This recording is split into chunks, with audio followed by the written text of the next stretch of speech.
Every story has a secret. Some should have stayed buried.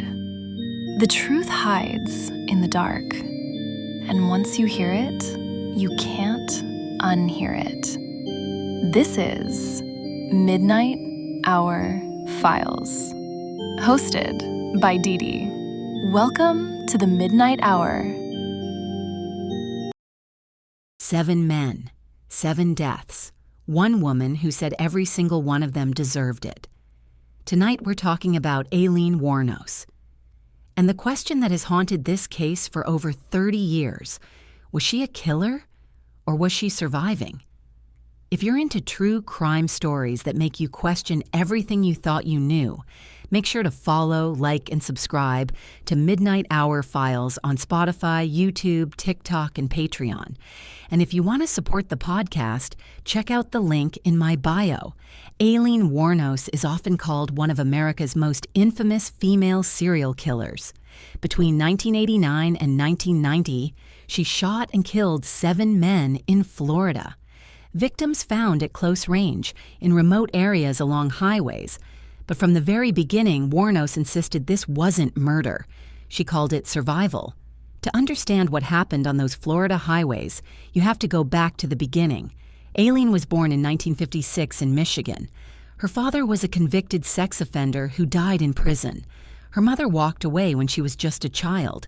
She was raised by her grandparents in a home where, by later accounts, abuse was part of daily life.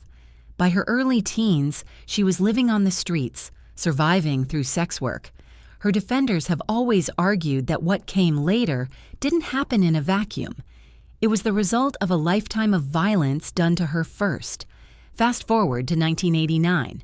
Wuornos was working as a sex worker along Florida highways.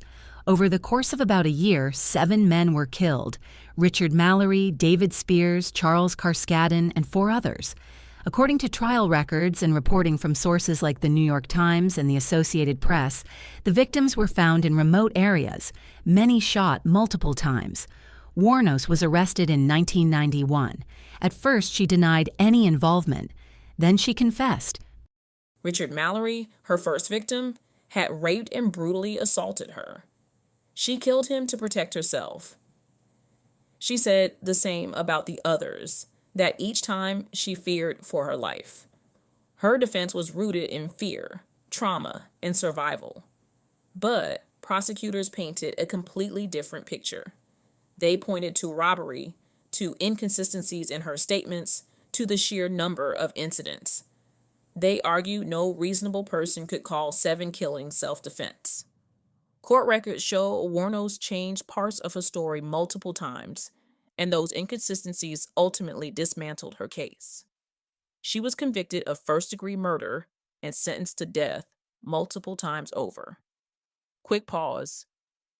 If you're listening right now, make sure to follow and like the podcast wherever you are. And if you want to support Midnight Hour Files, check out the link in my bio. This case has never stopped being controversial. Some people look at Wuornos and see a cold-blooded killer who used her past as a shield. Others look at her and see someone failed by every system that should have protected her. The 2003 film Monster, where Charlize Theron portrayed her and won an Academy Award, brought her story to a massive new audience and reignited that debate all over again. Was the film humanizing a murderer, or was it finally telling the truth about who she was?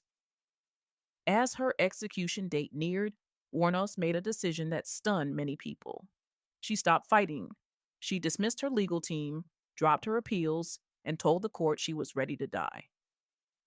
According to reporting from CNN and the New York Times, in 2002, her behavior had grown increasingly erratic, raising serious questions about her mental state in those final months.